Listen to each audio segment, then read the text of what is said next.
નમસ્કાર મિત્રો મા મોગલમાએ આ ગામનું નામ ભગોડા કેમ રાખ્યું અને આ ગામમાં કોઈ ઘરને તાળું કેમ નથી મારતા?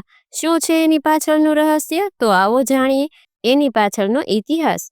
મિત્રો, વિરમગામ નજીકનું નાનું એવું ગામ અને આ ગામમાં સુરસિંહ વાઘેલા અને એમની દીકરી સુજનબા આમ બે બાપ દીકરી રહેતા હતા. થોડા વર્ષો પહેલા જ દીકરીની માતા મૃત્યુ પામેલી, એટલે બાપ જ્યારે પશુ ચરાવવા જાય ત્યારે આ દીકરી એનું ભાત લઈને જાય. હવે વૈશાખ મહિનાનો ધોમધોમતો તાપ તપ્યો છે અને સુરસિંહ વાઘેલા પોતાના માલઢોર લઈને સીમમાં ચરાવવા ગયા છે. હવે દીકરી સુજનબા વિચારે છે કે લાય રોટલા કરી બાપુને ભાત શિરામણ પોગાડતી આવું. રોટલા કરી ભાત બાંધી અને દીકરી લઈ બાપને દેવા હાલી નીકળી. પણ ગામની બહાર સીમા જ્યાં ચાલતી ચાલતી જાય છે ને, ત્યાં પાછળથી ઘોડે સવારો આવતા હોય એવો અવાજ આવ્યો. દીકરીને એમ થયું કે હું બાજુ પર ખસી જાઉં તો ઘોડે સવારો રસ્તે નીકળી જશે. ત્યાં તો 10 થી 12 ઘોડે સવારો આવીને આ દીકરીની ફરતા ગોળ ગોળ ફરવા લાગ્યા અને એમાં જે આગેવાન જેવો લાગતો હતો તે બોલ્યો, અરે રે, આવા સુંદર મજાના રૂપ આમ સીમમાં ન શોભે. હાલ તને મારી હવેલીમાં મારી બેગમ બનાવું. હું કડીનો બાદશાહ છું. હાલ તારી સાથે વિવાહ કરી મારી રાણી બનાવું. દીકરી સમજી ગઈ કે ના પાડીશ તો પરાણે ઉપાડી જશે, એટલે કંઈક રસ્તો કાઢવો પડશે. માટે દીકરી બોલી કે અમારામાં રિવાજ છે કે દીકરીનું માંગવું એના બાપ પાસે મંગાય. આ મને તમારે આમ વાત ન કરાય. એટલે બાદશાહ બોલ્યો, ક્યાં છે તારો બાપ? આમ આગળ ઢોર ચરાવે છે. હું ત્યાં જ ભાત લઈને જાઉં છું. મારી પાછળ પાછળ ચાલી આવો. પછી દીકરી સુજનબા આગળ અને ઘોડે સવારો પાછળ હાલતા હાલતા જાય છે. આગેથી એના બાપે જોયું કે સુજન આવે છે અને પાછળ કોક ઘોડે સવારો આવે છે. એટલે બાપે બાજુમાં આવીને દીકરીને પૂછ્યું કે દીકરી, આ ઘોડે સવારો કોણ છે? બાપુ, એ તો તમારા મહેમાન છે. બાપ સમજી ગયો કે કંઈક વાત હોય તો જ દીકરી આમ બોલે. પણ બેટા, મને આવા મહેમાનો તો પોસાય હો. પણ બાપુ, તમારે લગ્નની તારીખ તો આપવી જ પડશે. એટલે બાપ પણ સમજી ગયો કે મારી દીકરી કોઈ દિવસ આવું ન કરે, પણ એને કંઈક વિચારીને રાખ્યું હશે. એટલે ખોટે ખોટા લગ્નની તારીખ આપી અને બાદશાહને કહ્યું કે આ દિવસે તમે જાન લઈને આવજો. આમ તારીખ દઈ બાદશાહને ત્યાંથી રવાના કર્યો. હવે પછી બાપ અને દીકરી ઘરે આવ્યા અને બાપે દીકરીને વાત કરતા કહ્યું કે બેટા, આપણો હિન્દુ ધર્મ છોડીને મુસલમાન ન થવાય હો. તે કેમ લગ્નની તારીખ આપવાનું કીધું? દીકરી બોલી કે બાપુ, મને ખબર છે કે કાંઈ આપણો ધર્મ ન છોડાય, પણ જો હું ના પાડત તો તમને મારીને મને ઉપાડી જાત. એના કરતા બાપુ, એ અહીંથી આઘા તો ગયા. હવે આપણે કંઈક રસ્તો. એનો બાપ કહે છે કે અરે બેટા, આપણું તો મુઠ્ઠી જેવડું ગામ. કદાચ ગામમાં વાત કરીએ અને એની હારે યુદ્ધે ચડીએ તો આપણે એને પહોંચીએ નહીં અને નકામું આપણા હાટું બીજાના માથા વઢાવાને. એના કરતાં તો દીકરી, આપણે ઝેર પીને બાપ દીકરી મરી જઈએ. હા બાપુ, એવું જ કરવું છે. આપણા માટે આપણે કોઈના માથા નથી વઢાવવા. ભલે બાપુ, ત્યારે આપણે ઝેર ઘોળીએ. પણ બાપુ, મને એક વાત યાદ આવે છે. કે શું બેટા?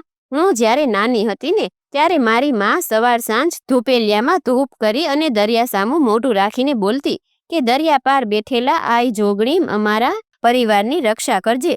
તો હું એકવાર ધૂપ કરી અને માતાજીનું સ્મરણ કરું તો બાપુ, મને એ માતાજીનું નામ યાદ આવતું નથી. એટલે એના પિતા બોલ્યા કે દીકી, દરિયા પાર તો કોણ હશે? હા બાપુ, કોઈ લીંબડિયાળી ચારણ છે. એક ધાબળી જેવો કટકો હતો ને એને મારી માં ધૂપ દેતી અને એમ કહેતી કે આ આઈની ધાબળીનો કટકો છે. હા હા દીકરી, એ તો મોગલ આય ઓખાધરા વાળી. દરિયાથી પાર દ્વારકાથી 20 કિલોમીટર આગળ ત્યાં આય મોગલ બેઠા છે. હા બાપુ, હા, મોગલ આય. હું હમણાં જ એના ધૂપ કરું. કદાચ તે કંઈક કરે તો આપણે કમોતે મરવું ન પડે. હા હા દીકરી, ખરા અંતરથી પ્રાર્થના કરજે. કદાચ કોઈ માતાજી આપણી રક્ષા કરે.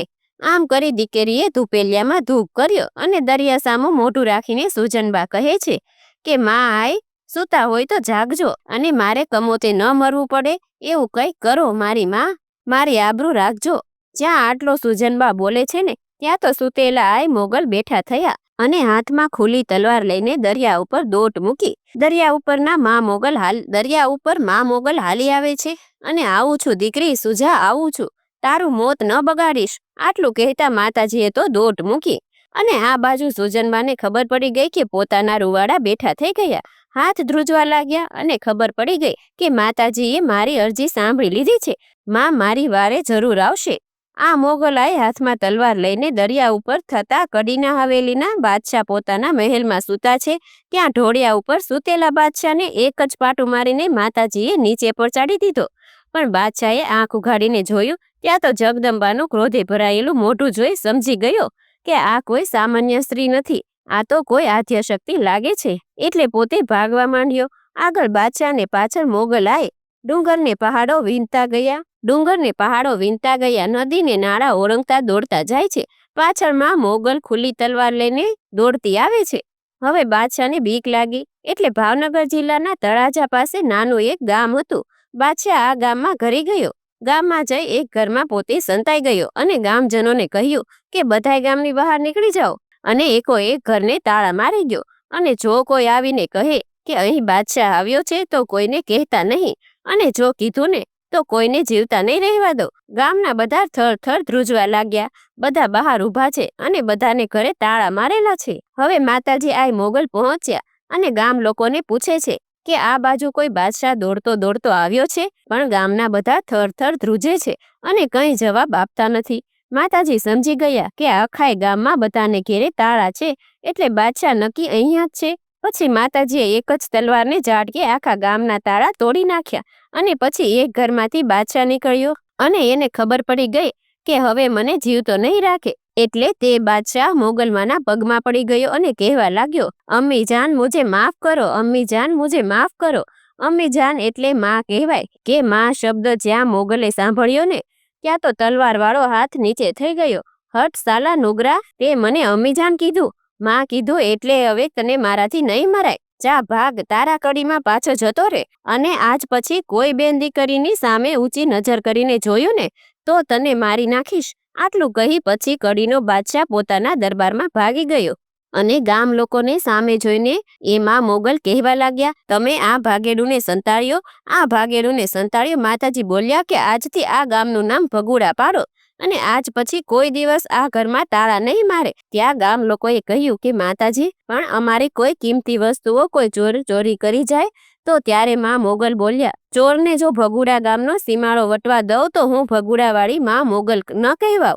અને કહેવાય છે કે મિત્રો ત્યારથી જ આ ગામનું નામ ભગુડા પડ્યું અને એ દિવસથી કોઈ ઘર કે દુકાનમાં તાળા નથી મારતા અને જો કોઈ ચોરી કરવાનો પ્રયત્ન કરે તો એ ભગુડા ગામનો સીમાડો પણ વટાવી નથી શકતા. તો મિત્રો આ હતો ભગુડા ગામની મોગલમાનો ઇતિહાસ. મિત્રો આવા જ અવનવા વિડીયો જોવા માટે અમારી ચેનલ મસ્ટ ઇગ્નોર ચેનલને સબસ્ક્રાઇબ કરો. ધન્યવાદ.